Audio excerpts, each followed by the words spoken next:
강 이사님, 지금 이 수치가 본인이 직접 계산하신 거 맞습니까? 저는 남편의 얼굴이 새하얗게 질려가는 걸 똑똑히 봤어요. 제발 대신 말 좀 해줘. 그 비굴한 신호가 발끝을 타고 전해지는데 저는 웃음이 나올 뻔했죠. 불과 1시간 전만 해도 남편 강도윤은 집을 나서며 제게 으름장을 놓았거든요. 넌 그냥 내 비서처럼 뒤에서 서류나 챙겨. 주제넘게 나서지 말고. 그때 그 당당하던 목소리는 어디로 갔을까요? 강 이사님, 손이 떨리시는데 혹시 어제 술 드셨습니까? 본부장님의 날카로운 질문에 회의실 안에서 비웃음 섞인 웅성거림이 터져 나왔습니다. 저는 그 모습을 보며 지난 6년간의 시간들을 떠올렸습니다. 할인아, 영업관리는 그냥 뒷바라지잖아. 나처럼 기획을 하고 사람을 써야 진짜 능력자야. 젊은 피 강의사. 그날 밤 남편은 제게 못을 박았습니다. 내일 중요한 회의니까 너는 뒤에서 병풍처럼만 있어. 내가 시키는 대로 자료만 넘기고. 그래서 저는 오늘 이 자리에 왔습니다. 이 3개념, 물류 흐름 분석, 변동 계수 설정 근거가 뭡니까? 아, 그게 제가 지휘를 하다 보니 세부 수치는 실무진이. 본인이 총괄이라면서요? 실무도 모르는 총괄이 어디 있습니까? 저는 조용히 서류를 덮으며 남편을 향해 생긋 웃어주었습니다. 그날 6년을 쌓아온 남편의 가짜 성과가 무너지는 소리는 참으로 경쾌했습니다. 제 이름은 정아린, 올해 37입니다. 중견 물류기업에서 영업관리 업무를 맡고 있고 남편 강도윤과 결혼한 지는 6년째예요.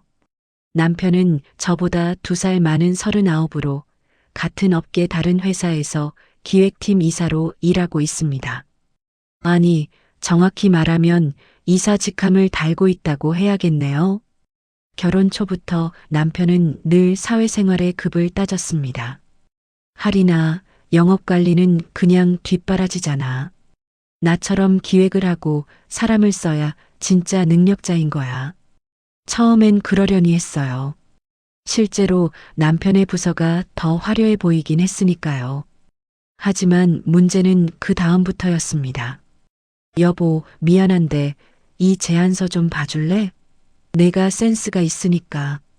신혼 첫 달 남편이 퇴근 후 노트북을 펼치며 던진 말이었죠. 저는 가볍게 봐주는 정도인 줄 알았습니다. 그런데 막상 열어보니 제안서라기보다는 빈 껍데기에 가까웠어요. 도윤 씨, 이건 거의 처음부터 다시 써야 할 것 같은데요? 아, 그래. 그럼 내가 한번 잡아봐. 어차피 너도 공부되잖아. 그렇게 시작된 야근이 새벽 2시까지 이어졌습니다. 저는 거래처 분석부터 시장 동향, 예상 수익률까지 꼼꼼하게 정리해줬어요. 남편은 그 옆에서 맥주를 마시며 예능 프로그램을 봤죠. 역시 우리 와이프 최고야. 이거 내일 발표하면 부장님이 엄지척하실 거야. 남편은 제 어깨를 토닥이며 만족스러워했습니다. 그때는 몰랐어요. 이게 6년간 이어질 착취의 시작인 줄은요. 그 이후로 남편의 요구는 점점 더 교묘해졌습니다. 할인아, 이번 주 거래처 미팅 자료 내가 정리해줘. 넌 실무를 잘 아니까. 여보, 임원진 선물 리스트 좀 만들어줘. 내가 이런 센스는 나보다 낫잖아.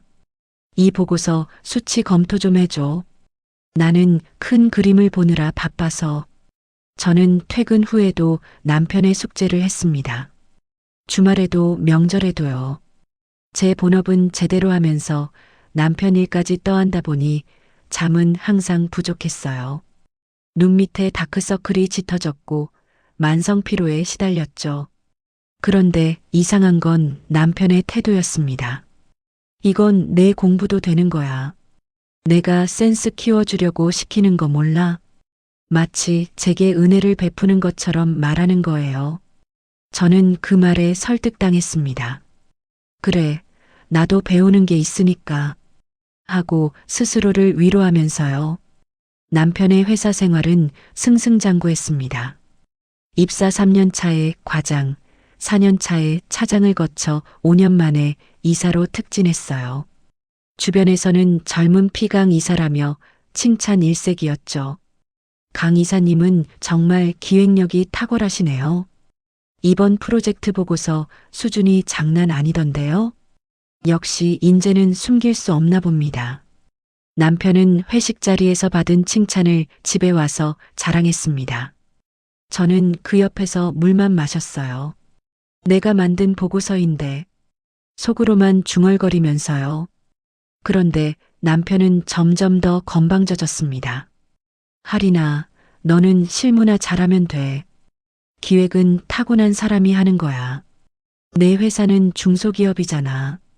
우리 회사처럼 큰 판을 못 볼걸? 여자들은 디테일은 잘 보는데 전략적 사고는 약해. 그게 한계야. 저는 참았습니다. 남편이 제 노력을 인정해주지 않아도 제 능력을 폄하해둬요. 가정의 평화를 위해서라고 스스로를 다독였죠. 하지만 남편의 기고만장함은 집안에서만 끝나지 않았습니다. 시댁 식구들 앞에서, 친구들 앞에서, 심지어 제 회사 사람들 앞에서까지 저를 깎아내리기 시작한 거예요. 우리 집사람은 제가 좀 교육을 시켜서 그나마 저 정도 합니다. 그 말을 들을 때마다 가슴속에서 뭔가가 타들어갔습니다. 분노였을까요? 허무함이었을까요? 저는 잘 모르겠어요. 다만 한 가지는 확실했습니다. 언젠가는 이 거짓말이 들통날 거라는 거죠. 그리고 그날은 제가 예상했던 것보다 훨씬 빨리, 훨씬 더 극적으로 찾아왔습니다. 시어머니 박순자 여사의 환갑잔치는 서울 강남의 한 고급 호텔에서 열렸습니다. 친척들만 50명이 넘게 모인 대규모 행사였죠. 저는 일주일 전부터 준비에 매달렸어요. 하객 명단 정리, 식순 체크, 답례품 준비까지요. 남편 강도윤은 제가 뛰어다니는 동안 소파에 누워 골프 중계나 봤습니다. 여보, 답례품 리본 색깔 뭐로 할까요? 알아서 해. 내가 그런 건 잘하잖아. 그렇게 무심하게 던진 말 한마디로 끝이었죠.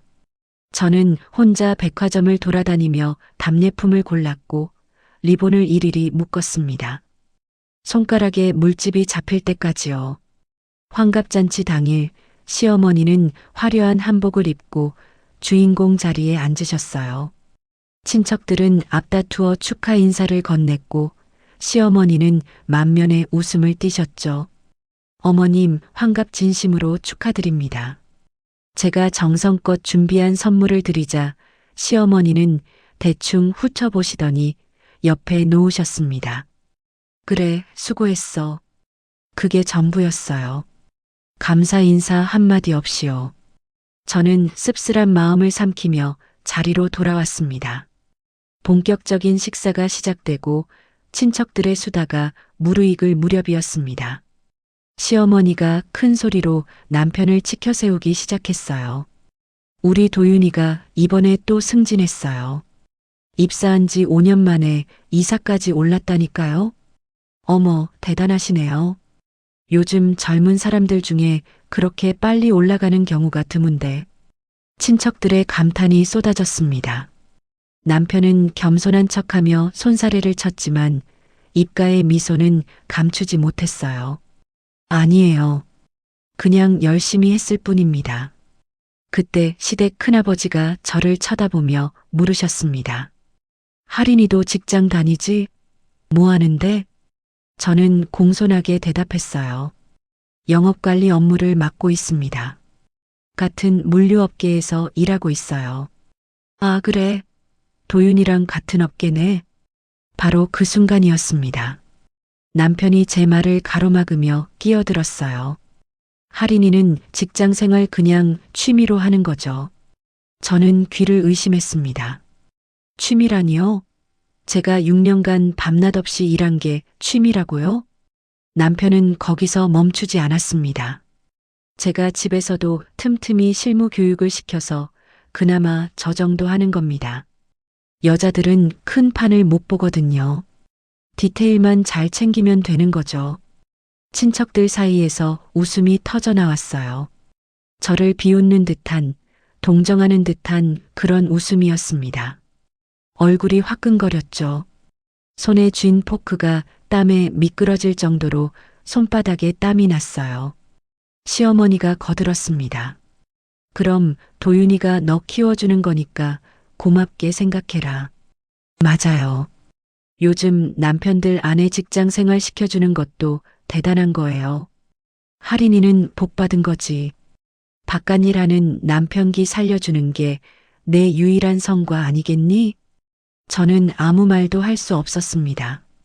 목구멍까지 치밀어 오르는 말들을 꾹꾹 눌러 삼켰어요. 제가 그 사람 일을 다 해줬는데요. 남편 보고서는 제가 쓴 겁니다. 이런 말들이 입안에서 맴돌았지만 차마 뱉을 수 없었죠. 이 자리에서 남편의 체면을 깎으면 저만 더 나쁜 사람이 될 테니까요. 시댁 식구들 눈에는 남편을 깎아내리는 못난 며느리로 보일 테니까요. 저는 입술을 깨물며 참았습니다. 손톱이 손바닥을 파고들 정도로 주먹을 꽉 쥐고요. 잔치가 끝나고 집으로 돌아오는 차 안, 저는 남편에게 조심스럽게 말을 꺼냈습니다. 여보, 아까 그 말은 좀 심했던 것 같아요. 제가 취미로 일한다니. 남편은 핸들을 잡은 채 대수롭지 않게 대답했어요. 왜? 사실이잖아. 내가 버는 돈으로 우리 살림 되겠어? 내 월급이 메인이고 내 건 그냥 용돈 버는 거지. 하지만 저도 열심히. 열심히? 할인아, 현실을 봐. 너희 회사는 중소기업이고 내 회사는 대기업이야. 내가 아무리 열심히 해봤자 내 커리어를 따라올 수 없어.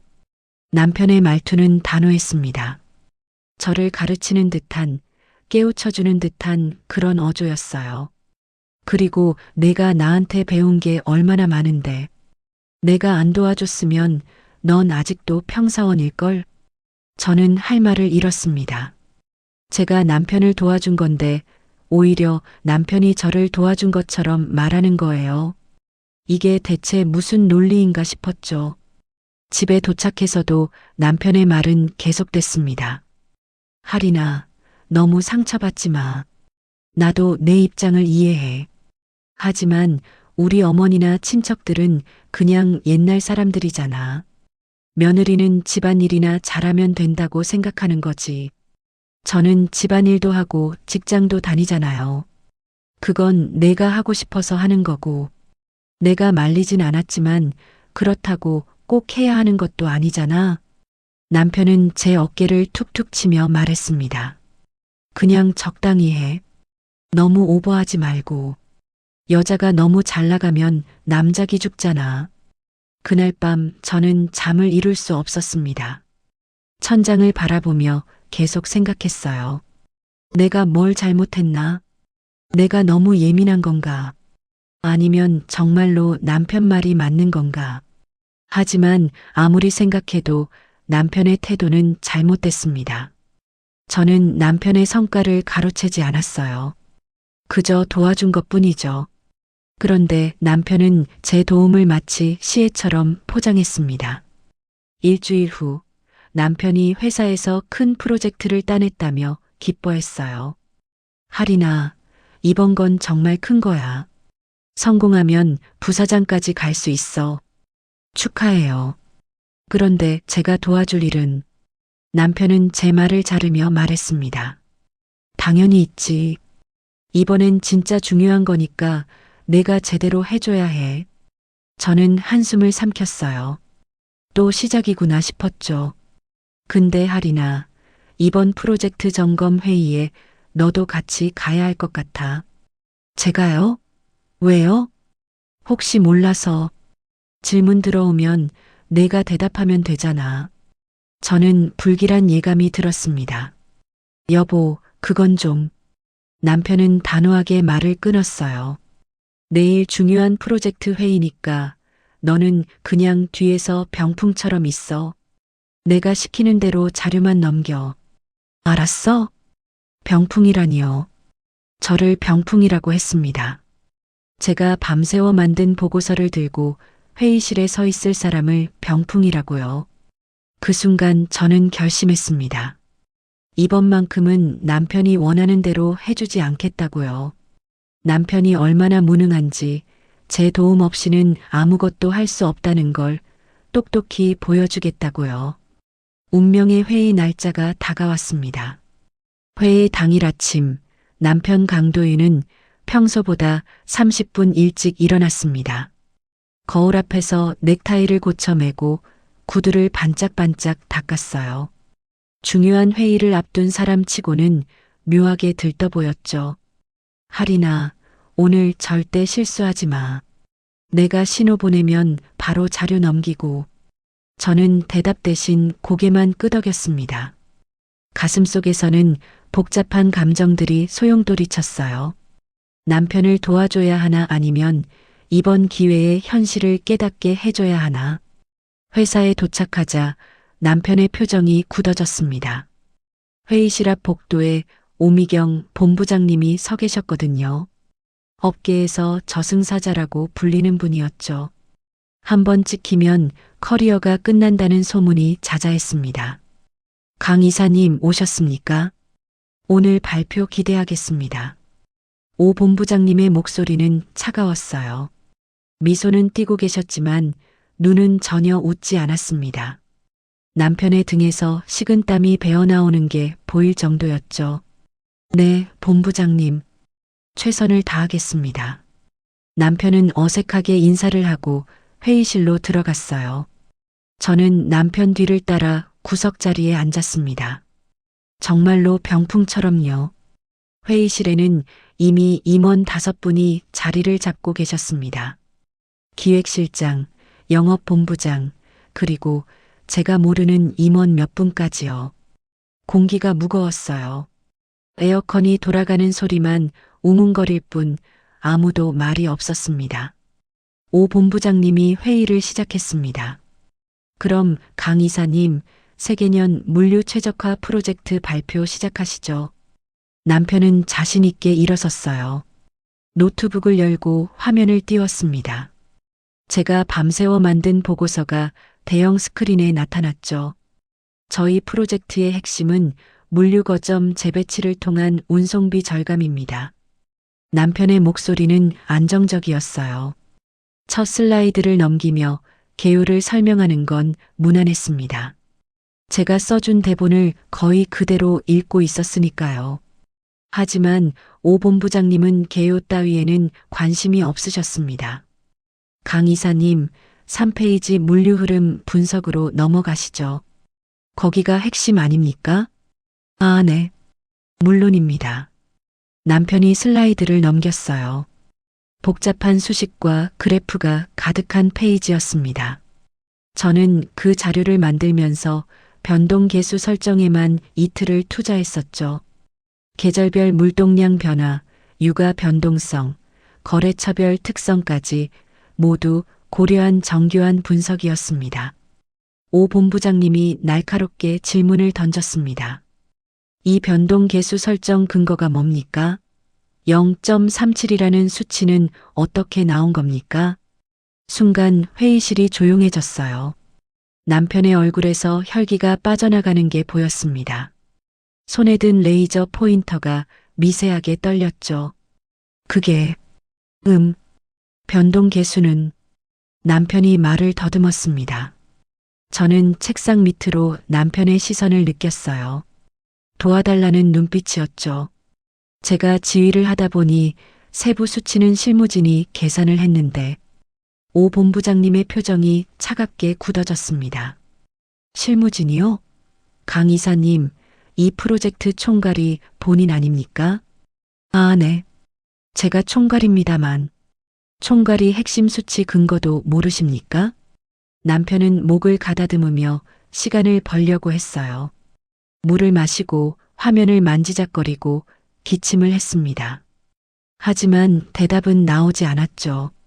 저는 그 모습을 보며 기묘한 쾌감을 느꼈습니다. 6년 동안 저를 무시하고 제 능력을 폄하하고 제 성과를 가로챈 남편이 무너지는 모습이었으니까요. 기획실장님이 거들었습니다. 강 이사님, 이 정도 질문에도 답을 못하시면 곤란한데요. 이번 프로젝트 예산이 얼만데요? 남편의 이마에서 땀이 주르륵 흘러내렸어요. 손수건을 꺼내 닦았지만 계속 땀이 났습니다. 와이셔츠 목 부분이 땀에 젖어 들어가는 게 보였죠. 죄송합니다. 제가 자료를 다시 확인해서 오 본부장님이 차갑게 말을 잘랐습니다. 확인은 무슨 확인입니까? 지금 발표 중이지 않습니까? 회의실 분위기가 얼어붙었어요. 임원들은 서로 눈빛을 주고받으며 수군거렸습니다. 남편은 점점 더 초라해 보였죠. 그때 남편이 책상 밑으로 제 구두 끝을 툭 찼습니다. 처음에는 가볍게, 그 다음에는 좀 더 세게요. 빨리 도와달라는 신호였습니다. 저는 모르는 척 했어요. 노트북 화면만 멍하니 바라보고 있었죠. 남편이 다시 제 다리를 걷어찼습니다. 이번에는 진짜 아플 정도로 세게요. 오 본부장님이 다시 입을 열었습니다. 강 이사님, 다음 질문 드리겠습니다. 7페이지 수익성 분석에서 투자 회수 기간을 2년으로 잡으셨는데 이 근거는 뭡니까? 남편은 완전히 패닉 상태였어요. 손가락으로 제 노트북을 가리키며 눈빛으로 애원했습니다. 저기 답 있으니까 빨리 보라는 신호였죠. 하지만 저는 그냥 앉아 있었습니다.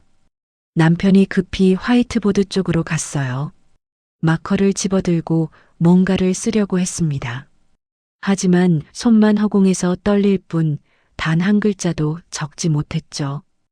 회의실 안에서 키득거리는 소리가 들렸습니다. 누군가는 고개를 저었고 누군가는 한숨을 내쉬었어요. 남편의 체면은 그렇게 바닥으로 곤두박질 쳤습니다. 영업본부장님이 비아냥거리는 투로 말했습니다. 강 이사님, 손이 많이 떨리시는데 혹시 어제 술 드셨습니까? 아닙니다. 제가 긴장을 좀. 아니면 실력이 없으신 겁니까? 그 말에 남편의 얼굴이 보랏빛으로 변했어요. 수치심과 분노가 뒤섞인 표정이었습니다. 시선은 계속 저를 향했죠. 제발 나서달라는 눈빛이었어요. 오 본부장님이 차가운 목소리로 말했습니다. 강 이사님, 이 프로젝트 총괄이 누구라고 하셨죠? 제가 총괄입니다. 총괄이 이 정도밖에 안 되십니까? 기본적인 질문에도 답을 못 하시는데 어떻게 프로젝트를 이끌어 가실 겁니까? 남편은 입술을 떨며 아무 말도 하지 못했어요. 손에 쥔 레이저 포인터가 바닥에 떨어졌습니다. 덜그럭 소리가 회의실에 울렸죠. 저는 그제야 천천히 손을 들었습니다. 모든 시선이 저에게 쏠렸어요. 본부장님, 그 수치는 제가 산출한 것이라 제가 설명해 드려도 되겠습니까? 오 본부장님의 눈빛이 날카로워졌습니다. 남편은 저를 쳐다보며 눈을 크게 떴어요. 고마움과 배신감이 뒤섞인 표정이었죠. 회의실 분위기가 순식간에 바뀌었습니다. 임원들이 서로 수군거렸고 오 본부장님은 저를 주시했어요. 그러시죠. 정 대리님. 저는 자리에서 일어났습니다. 남편이 서 있던 그 자리로 걸어갔죠. 남편과 눈이 마주쳤어요. 남편의 눈에는 당황스러움과 불안이 가득했습니다. 저는 마이크를 잡았습니다. 그리고 6년 만에 처음으로 제 실력을 증명할 준비를 했죠. 마이크를 잡는 순간 제 심장이 터질 듯 뛰었습니다. 하지만 이상하게도 긴장되지 않았어요. 오히려 후련했죠.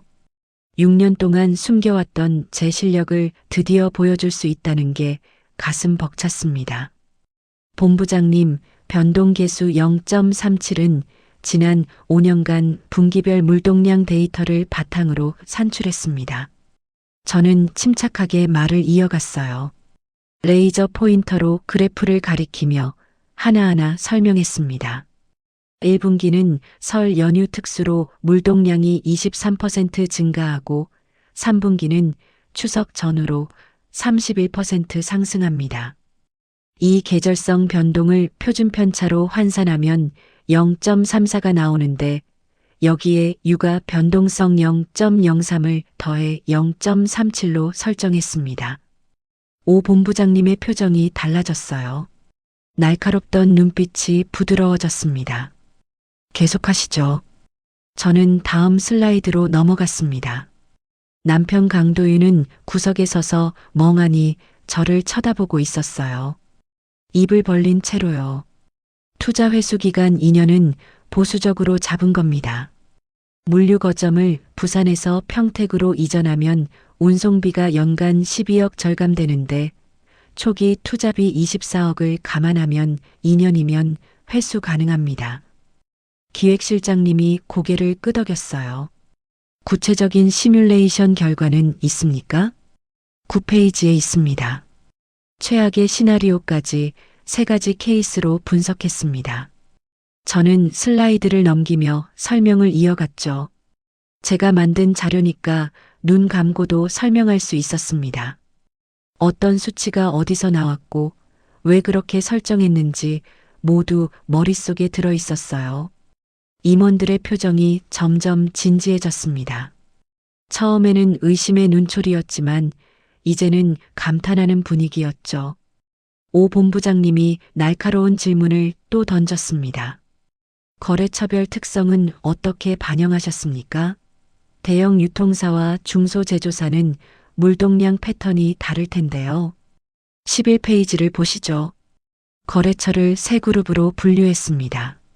저는 자신 있게 대답했어요. 이 부분은 제가 특히 공들인 곳이었거든요. 대형 유통사는 정기 배송이 많아 변동성이 낮습니다. 반면 중소제조사는 긴급 물량이 많아 변동성이 높죠. 이 차이를 가중치로 반영해서 최적 배송 루트를 설계했습니다. 영업본부장님이 감탄사를 터뜨렸습니다. 이야, 이 정도면 컨설팅사 보고서 수준인데요? 저는 겸손하게 웃으며 고개를 숙였어요. 하지만 속으로는 환호성을 지르고 싶었습니다. 드디어 제 능력을 인정받는구나 싶었죠. 그때 남편이 끼어들려고 했습니다. 아, 그 부분은 제가 방향을 잡아줘서. 오 본부장님이 차갑게 말을 잘랐어요. 강 이사님, 조용히 하시죠. 지금 정 대리님 발표 중입니다. 남편의 얼굴이 새빨개졌습니다. 수치심과 분노가 뒤섞인 표정이었어요. 하지만 아무 말도 하지 못했죠. 저는 발표를 계속했습니다. 15분간 쉬지 않고 모든 질문에 완벽하게 답했어요. 수치 하나하나, 그래프 하나하나 모두 제 손으로 만든 것들이었으니까요. 회의실 분위기가 완전히 바뀌었습니다. 처음에는 남편을 보며 실망하던 임원들이 이제는 저만 쳐다봤어요. 질문도 모두 저에게만 왔습니다. 정 대리님, 이 프로젝트 실행 단계에서 예상되는 리스크는 뭡니까? 거점 이전 시 기존 인력 재배치가 가장 큰 리스크입니다. 14페이지에 단계별 인력 운용 계획을 정리했습니다. 초기 투자비 24억 중 설비 비용은 얼마나 됩니까? 18억입니다. 나머지 6억은 시스템 구축비와 인건비입니다. 저는 모든 질문에 즉답했어요. 머뭇거림도 당황함도 없었습니다. 제 자료니까요. 그동안 남편은 구석에서 안절부절 못하고 있었습니다. 가끔 입을 열려고 했지만 아무도 남편을 쳐다보지 않았어요. 이미 회의의 주인공은 바뀐 상태였죠. 저는 남편을 힐끗 쳐다봤습니다. 남편은 제 눈길을 피하며 손톱을 물어뜯고 있었어요. 불과 30분 전까지만 해도 당당하게 서 있던 사람이 이제는 쥐구멍이라도 찾고 싶은 표정이었습니다. 오 본부장님이 마지막 질문을 던졌습니다. 정 대리님, 솔직히 물어보겠습니다. 이 보고서 누가 만들었습니까? 회의실이 조용해졌어요. 모두가 저를 쳐다봤습니다. 남편도 긴장한 얼굴로 저를 바라봤죠. 저는 잠시 망설였습니다. 여기서 사실대로 말하면 남편의 커리어는 끝장날 거예요. 하지만 거짓말을 하면 저는 또다시 남편의 그늘에 가려질 겁니다. 저는 천천히 입을 열었어요. 제가 만들었습니다. 본부장님. 남편의 얼굴에서 핏기가 쫙 빠졌습니다. 입술이 파르르 떨렸어요.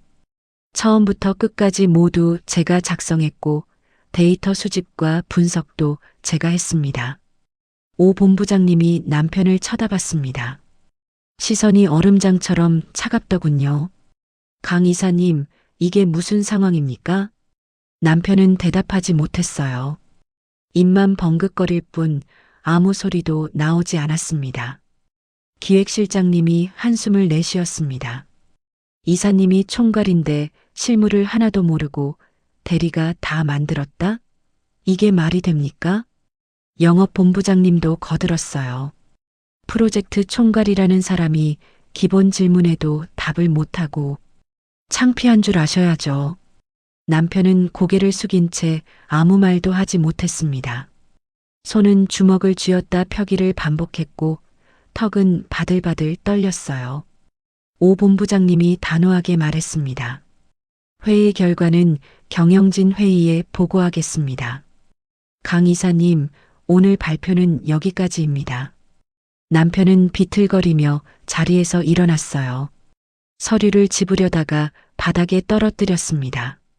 손이 너무 떨려서 제대로 집지도 못하더군요. 저는 그 모습을 보며 묘한 감정을 느꼈습니다. 동정심일까요? 아니면 복수의 쾌감일까요? 잘 모르겠어요. 다만 한 가지는 확실했습니다. 이제 모든 게 바뀔 거라는 거요. 회의가 끝나고 임원들이 하나둘 빠져나갔습니다. 남편은 회의실 구석에서 멍하니 서 있었어요. 저에게 다가오지도 못하고 그냥 서 있기만 했죠. 오 본부장님이 나가시면서 저를 불렀습니다. 정 대리님, 잠깐 제 사무실로 오시겠습니까? 네, 본부장님. 저는 남편을 뒤로 한 채 회의실을 나왔습니다. 뒤돌아보지 않았어요. 남편이 어떤 표정을 짓고 있는지 굳이 확인하고 싶지 않았습니다. 복도를 걸으며 저는 깨달았어요. 6년 동안 제가 참아온 모든 순간들이 오늘 이 한순간을 위한 거였구나 하고요. 오미경 본부장님의 사무실은 20층 끝자락에 있었습니다. 통유리 너머로 서울 시내가 한눈에 내려다 보이는 곳이었죠. 저는 문을 노크하고 안으로 들어갔어요. 앉으시죠, 정 대리님. 본부장님의 목소리는 회의실에서와 달리 부드러웠습니다. 저는 조심스럽게 의자에 앉았어요. 가슴이 두근거렸죠. 좋은 쪽일까요? 나쁜 쪽일까요? 본부장님은 커피를 건네며 입을 열었습니다. 솔직히 말씀드리겠습니다. 오늘 회의 전까지는 이 프로젝트를 폐기할 생각이었어요. 저는 숨을 죽였습니다. 강 이사님 실적이 계속 의심스러웠거든요. 발표 자료는 훌륭한데 정작 본인은 질문에 제대로 답을 못하더라고요. 그래서 오늘 제대로 확인하려고 한 겁니다. 본부장님은 커피를 한 모금 마셨어요. 그런데 정 대리님이 나서시더군요. 그것도 완벽하게. 저는 아무 말도 하지 못했습니다. 그저 고개만 숙이고 있었죠. 이런 질문해도 될까요? 강 이사님 프로젝트를 몇 건이나 도와주셨습니까? 저는 잠시 망설였습니다. 하지만 이제 와서 거짓말할 필요가 없었어요. 거의 대부분입니다. 본부장님. 결혼 후 6년간 남편이 맡은 프로젝트는 제가 실무를 다 했습니다. 본부장님의 눈빛이 날카로워졌어요. 왜 그렇게 하셨습니까? 본인 회사 일도 바쁠 텐데. 가정의 평화를 위해서였습니다. 남편이 회사에서 인정받으면 집안 분위기도 좋아질 거라고 생각했어요. 본부장님은 한숨을 내쉬었습니다. 그 결과가 오늘 본 꼴이군요. 강 이사님은 정 대리님 덕분에 이사까지 올랐고 정작 정 대리님은 저는 고개를 들지 못했어요. 부끄러웠습니다. 제 자신이 한심하게 느껴졌죠. 본부장님이 단호하게 말했습니다. 오늘부로 이 프로젝트 총괄 책임자를 정아린 대리로 변경합니다. 저는 깜짝 놀라 고개를 들었어요. 네. 하지만 저는 강 이사님은 프로젝트에서 제외합니다. 실무 교육부터 다시 받으셔야겠군요. 직함 떼고 말입니다. 본부장님의 말에 저는 입이 떡 벌어졌습니다. 남편을 프로젝트에서 빼다니요. 게다가 직함까지 떼다니요. 본부장님, 그건 너무 가혹한 것 아닙니까? 가혹하다고요? 정 대리님, 회사는 자선단체가 아닙니다. 능력 없는 사람이 직함만 달고 있으면 조직 전체가 무너져요. 본부장님의 목소리는 단호했어요. 강 이사님은 6년간 정 대리님 성과를 가로챘습니다. 이건 명백한 사기예요. 그 대가를 치르셔야죠. 저는 할 말을 잃었습니다. 본부장님 말이 맞았어요. 남편은 제 성과를 훔쳤고 그 덕분에 이사까지 올랐습니다. 정 대리님 승진건은 인사위원회에 상정하겠습니다. 이번 프로젝트 성공하면 팀장은 따놓은 당상이에요. 팀장이라니요. 저는 꿈에도 생각 못했던 일이었습니다. 감사합니다, 본부장님. 최선을 다하겠습니다. 저는 깊게 인사를 했어요. 가슴속에서 뜨거운 무언가가 치밀어 올랐습니다. 기쁨이었을까요? 성취감이었을까요? 사무실을 나와 복도를 걸으며 저는 생각했습니다. 이제 제 인생이 바뀌는구나 하고요. 그날 저녁 집에 들어서는데 남편 강도윤이 거실 소파에 앉아 있었어요. 술을 마시고 있더군요. 평일에 술을 마시는 건 처음 보는 광경이었습니다. 여보, 나왔어요. 남편은 대답 대신 술잔만 기울였어요. 저는 가방을 내려놓고 남편 옆에 앉았습니다. 오늘 일 때문에 화났어요? 남편이 비로소 입을 열었습니다. 너, 나한테 왜 그랬어? 목소리가 떨렸어요. 분노인지 서러움인지 알 수 없는 감정이 섞여 있었습니다. 내가 뭘 잘못했는데? 내가 널 무시했어? 학대했어? 저는 천천히 대답했습니다. 여보, 저를 병풍이라고 했잖아요. 취미로 일한다고 했고요. 그게 그렇게 상처가 됐어? 그 정도 말에 복수를 한 거야? 남편의 목소리가 커졌어요. 저는 침착하게 대응했습니다. 복수가 아니에요. 저는 그냥 제가 한 일을 인정받고 싶었을 뿐이에요. 인정? 내가 이사까지 올라간 게 다 너 덕분이라는 거 인정해달라고? 남편은 술잔을 탁자에 내려놓았어요. 손이 떨려서 술이 튀었습니다. 하리나, 나 이제 회사에서 어떻게 살아? 다들 날 무능한 놈으로 볼 텐데. 저는 남편을 똑바로 쳐다봤습니다. 그게 현실이잖아요, 여보. 제 도움 없이는 아무것도 못하는 게. 남편의 얼굴이 일그러졌어요. 인정하기 싫지만 사실이라는 걸 아는 표정이었죠. 그때 현관문이 열렸습니다. 시어머니 박순자 여사였어요. 평소에는 전화 한 통 없이 오시는 일이 없는데 뜬금없이 나타나신 겁니다. 어머님, 무슨 일이세요? 시어머니는 가방을 내려놓으며 대답했습니다. 오늘 도윤이 회사에서 무슨 일 있었다며? 친구 아들이 같은 회사 다니는데 연락이 왔더라. 역시 소문은 빨랐습니다. 벌써 시어머니 귀에까지 들어간 거예요. 남편은 고개를 떨구었습니다. 시어머니는 남편에게 다가가 물었어요. 도윤아, 내가 할인이한테 일을 시켰다는 게 사실이야? 남편은 대답하지 못했습니다. 시어머니의 표정이 변했어요. 평소 저를 대할 때와는 완전히 다른 얼굴이었습니다. 할인아, 내가 그렇게 유능한 줄 몰랐다. 저는 어리둥절했어요. 시어머니가 저를 칭찬하다니요. 도윤이가 그동안 너한테 너무했네. 예, 도윤아. 시어머니는 남편을 노려봤습니다. 너 이제 할인이 말 잘 듣고 집안일이라도 좀 도와라. 밖에서 망신당하지 말고. 남편은 아무 말도 하지 못했어요. 어머니한테까지 혼나는 신세가 된 겁니다. 시어머니는 저를 쳐다보며 말했습니다. 할인아, 우리 도윤이 좀 잘 가르쳐줘.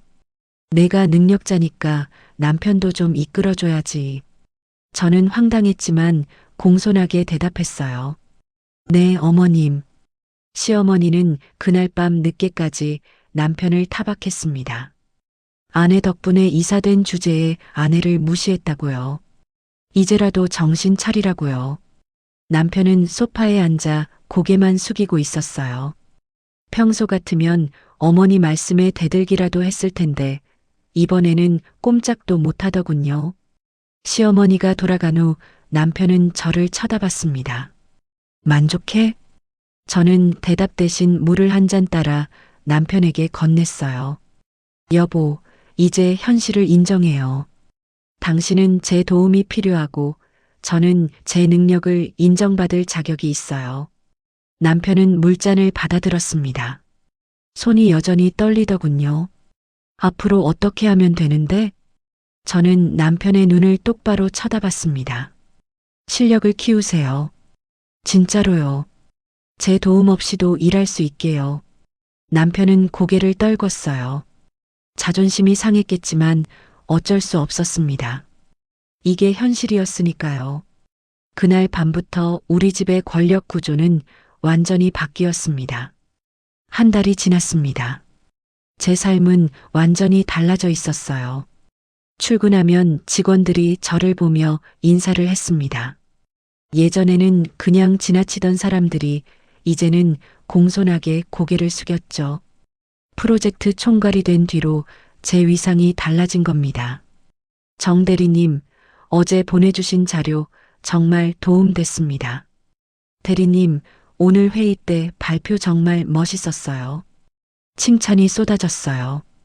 6년간 남편 뒤에 숨어 지내던 제가 이제는 당당하게 앞에 서게 된 겁니다. 오미경 본부장님은 약속대로 저를 인사위원회에 추천해 주셨어요. 그리고 2주 전 정식으로 팀장 승진 발령이 났습니다. 축하합니다. 정 팀장님. 본부장님이 악수를 청하며 웃으셨죠. 저는 그 손을 맞잡으며 눈물이 날 뻔했어요. 제 능력으로 이룬 첫 번째 성과였으니까요. 반면 남편 강도윤의 처지는 비참했습니다. 남편은 프로젝트에서 완전히 배제됐어요. 회의에도 참석하지 못했고 의사 결정권도 없었습니다. 사실상 한직으로 밀려난 거죠. 회사에서 남편을 부르는 호칭도 바뀌었어요. 아, 정 팀장 남편 되시는 분이죠? 강 이사님 부인이 정말 대단하시던데요. 남편은 이제 제 남편으로만 불렸습니다. 이사 직함은 유지했지만 아무도 그를 이사로 대우하지 않았어요. 어느 날 남편이 술에 취해 집에 왔습니다. 비틀거리며 현관문을 열더니 거실 바닥에 주저앉았어요. 할인아, 나 오늘 회식에서 또 놀림받았어. 남편의 목소리는 축 처져 있었습니다. 후배놈들이 그러더라. 정 팀장한테 업무 보고 잘하라고. 집에서도 혼나지 말라고. 저는 물만 따라 건넸어요. 위로의 말은 하지 않았습니다. 나 이제 어떻게 살아야 해? 남편은 물을 마시며 물었어요. 저는 담담하게 대답했습니다. 여보, 제가 6년간 어떻게 살았는지 이제 아시겠어요? 남편은 고개를 떨궜습니다. 집안 분위기도 완전히 바뀌었어요. 예전에는 남편이 퇴근하면 제가 저녁을 차렸습니다. 남편은 소파에 앉아 TV만 봤죠. 하지만 지금은 달랐습니다. 여보, 저녁 준비 좀 해줄래요? 오늘 회의가 길어져서 늦었어요. 제가 퇴근해서 집에 들어서면 남편이 부엌에서 앞치마를 두르고 있었어요. 처음에는 서툴렀죠. 라면도 제대로 못 끓였습니다. 할인아, 물을 얼마나 넣어야 해? 레시피 보면 나와 있잖아요. 저는 냉정하게 대답했습니다. 예전에 제가 받았던 대우 그대로요. 남편은 핸드폰을 꺼내 요리 영상을 보며 하나하나 따라했어요. 계량컵으로 물을 재고 타이머를 맞추고 불 조절을 했습니다. 됐어, 할인아. 먹어볼래? 남편이 조심스럽게 라면을 내왔어요. 저는 한 입 먹어보고 말했습니다. 면이 좀 퍼졌네요. 다음엔 시간 좀 줄여서 끓여요. 아, 그래. 미안해. 다음엔 잘할게. 남편의 대답이 비굴했어요. 예전에 저처럼요. 설거지도 남편 몫이 됐습니다. 처음에는 그릇을 깨뜨리기도 했어요. 어머, 여보. 조심해야죠. 그게 비싼 그릇인데. 저는 한숨을 쉬며 말했습니다. 남편은 쪼그려 앉아 깨진 그릇을 주우며 사과했죠. 미안해, 할인아. 내가 센스가 없어서. 그 말을 들으며 저는 묘한 기분이 들었어요. 6년 전 남편이 제게 했던 말 그대로였으니까요. 빨래도 남편이 했습니다. 색깔별로 분류하는 것도 몰라서 흰 옷에 색이 물들기도 했어요. 여보, 이거 어떡해요? 제 블라우스가 분홍색이 됐잖아요. 미안해. 내가 몰라서. 가르쳐주면 잘할게.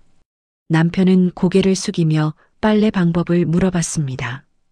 저는 천천히 가르쳐줬어요. 마치 어린아이를 대하듯이요. 주말에는 장보기도 남편 몫이었습니다. 여보, 마트 가서 이것저것 좀 사와요. 리스트 보냈어요. 남편은 묵묵히 마트에 갔어요.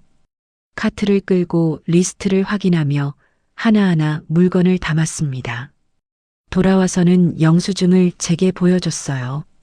할인아, 이 정도면 됐어? 괜찮네요. 근데 우유는 왜 이 브랜드 샀어요? 저번에 다른 거 사라고 했잖아요. 아, 맞다. 깜빡했어. 다음엔 제대로 살게. 남편은 제 눈치를 살피며 대답했습니다. 시어머니 박순자 여사의 태도, 변화는 더 극적이었어요. 할인아, 이번 주말에 우리 집 올래? 도윤이 동생들도 보고 싶대. 전화를 받고 시댁에 가니 시어머니의 대접이 달라져 있었습니다. 음식도 제가 좋아하는 것들로 차려졌고 자리도 상석에 앉으라고 하셨어요. 할인아, 우리 집안에 이런 인재가 있는 줄 몰랐네. 도윤이가 복받은 거야. 시어머니는 친척들 앞에서 저를 자랑했습니다. 불과 몇 달 전만 해도 저를 무시하던 분이 이제는 칭찬 일색이었죠. 시동생이 물었어요. 형수님, 회사에서 팀장까지 하시면 바쁘시겠어요. 괜찮아요. 제가 좋아하는 일이니까요. 저는 당당하게 대답했습니다. 시어머니가 거들었어요. 그러니까 도윤이 너가 형수님 잘 보필해야 해. 밖에서 일하시는 분 집안일 좀 덜어드리고. 남편은 아무 말도 하지 못했어요. 그저 고개만 끄덕일 뿐이었습니다. 식사 후 설거지는 남편과 시동생이 했습니다. 저는 시어머니, 시누이와 거실에 앉아 차를 마셨어요. 형수님 정말 대단하세요. 저도 형수님처럼 되고 싶어요. 시누이가 존경하는 눈빛으로 저를 쳐다봤습니다. 저는 겸손하게 웃었죠. 부엌에서 설거지하는 남편의 모습이 보였어요. 앞치마를 두르고 고무장갑을 낀 채 그릇을 닦고 있었습니다. 시동생과 나란히 서서 설거지하는 모습이 초라해 보였어요. 예전에 당당하던 모습은 온데간데 없었습니다. 그날 밤 집으로 돌아오는 차 안에서 남편이 말했습니다. 할인아, 나 정말 미안해. 뭐가요? 그동안 너한테 했던 것들, 무시하고 깎아내리고 이용했던 거. 남편의 목소리가 떨렸어요. 진심 어린 사과였습니다. 이제야 알겠어. 내가 얼마나 힘들었을지. 저는 대답 대신 창밖만 바라봤어요. 지나가는 가로등 불빛이 차창에 반사됐습니다. 용서해 줄 수 있어? 남편이 조심스럽게 물었습니다. 저는 한참을 생각하다가 입을 열었어요. 여보, 용서는 시간이 필요해요. 6년간 쌓인 상처가 하루아침에 아물 순 없잖아요. 남편은 고개를 끄덕였습니다. 알아. 내가 기다릴게. 그리고 진짜로 바뀔게. 그날 이후 남편은 정말로 달라지려고 노력했어요. 집안일도 열심히 배우고 회사에서도 실력을 키우려고 애썼습니다. 하지만 저는 알고 있었어요. 남편이 아무리 노력해도 예전으로 돌아갈 수 없다는 걸요. 우리 부부의 권력 구조는 이미 완전히 바뀌었으니까요. 6개월이 흘렀습니다. 제가 맡은 프로젝트는 대성공을 거뒀어요. 물류비 절감 목표를 초과 달성했고 회사 전체 수익률도 올라갔습니다. 오미경 본부장님은 저를 임원 후보로 추천해 주셨죠. 반면 남편 강도인은 회사에서 입지가 점점 좁아졌어요. 이사 직함은 유지했지만 실질적인 권한은 없었습니다. 사람들은 남편을 부를 때 이렇게 말했죠. 아, 정 팀장 남편 되시는 분? 남편은 그 말을 들을 때마다 얼굴이 붉어졌어요. 자존심이 상했겠지만 어쩔 수 없었습니다. 이게 현실이었으니까요. 어느 날 저녁 남편이 차려준 저녁상을 받으며 저는 남편에게 물었습니다. 여보, 회사 생활 괜찮아요? 남편은 젓가락질을 멈추고 저를 쳐다봤어요. 솔직히 힘들어. 매일 무시당하는 기분이야. 그래도 버티고 있네요. 어쩔 수 없잖아. 내가 자초한 일인데. 남편의 목소리에는 체념이 묻어났습니다. 저는 남편의 그런 모습을 보며 복잡한 감정이 들었어요. 동정심도 있었고 쾌감도 있었습니다. 여보, 이제 좀 알겠어요? 입으로만 사는 게 얼마나 위험한지. 남편은 고개를 끄덕였어요. 알아. 나 정말 바보였어. 내 실력을 내 것처럼 포장하고 너를 무시했잖아. 그때는 왜 그랬어요? 잘 모르겠어. 허세였나 봐. 내가 나보다 잘하는 걸 인정하기 싫었던 것 같아. 남편의 솔직한 고백이었습니다. 저는 한숨을 내쉬었어요. 여보, 부부는 경쟁자가 아니에요. 서로 인정하고 존중해야 하는 거죠. 남편은 아무 말 없이 밥만 먹었습니다. 여러분, 저는 이번 일을 통해 많은 걸 깨달았습니다. 누군가에게 나를 증명하려고 애쓸 필요가 없다는 걸요. 묵묵히 내 자리를 지키다 보면 진실은 가장 잔인하고도 확실한 방법으로 드러나기 마련입니다. 남편은 6년간 제 성과를 가로챘어요. 하지만 결국 들통났습니다. 회의실에서 단 한 번의 질문에도 답하지 못하면서요. 입으로만 사는 사람들은 결국 자기 혀에 발등을 찍히게 되어 있습니다. 실력 없이 허세만 부리던 남편은 결국 몰락했고 저는 제 능력으로 당당하게 인정받았어요. 지난주 회사 회식 자리에서 오 본부장님이 제게 말씀하셨습니다. 정 팀장, 앞으로가 더 기대되네요. 이번 성과만으로도 충분히 임원감입니다. 저는 감사 인사를 드렸죠. 제 실력으로 얻은 인정이었으니까요. 오늘도 남편이 차려준 저녁상을 받으며 저는 생각합니다. 인생은 실전이라고요. 말로만 떠드는 게 아니라 실력으로 증명해야 한다고요. 남편도 이제는 알 겁니다. 진짜 권위는 직함이나 허세가 아니라 실력에서 나온다는 걸요. 여보, 맛있게 드세요. 남편이 조심스럽게 건네는 말에 저는 고개를 끄덕였습니다. 그리고 속으로 중얼거렸죠. 남편님, 이제 좀 알겠어요? 인생은 실전이에요. 이 이야기를 듣는 여러분께도 말씀드리고 싶어요. 누군가 여러분의 노력을 가로채려 한다면, 누군가 여러분을 무시한다면 참지만 말고 당당하게 맞서세요. 여러분의 실력은 언젠가 반드시 빛을 발할 테니까요. 저처럼요.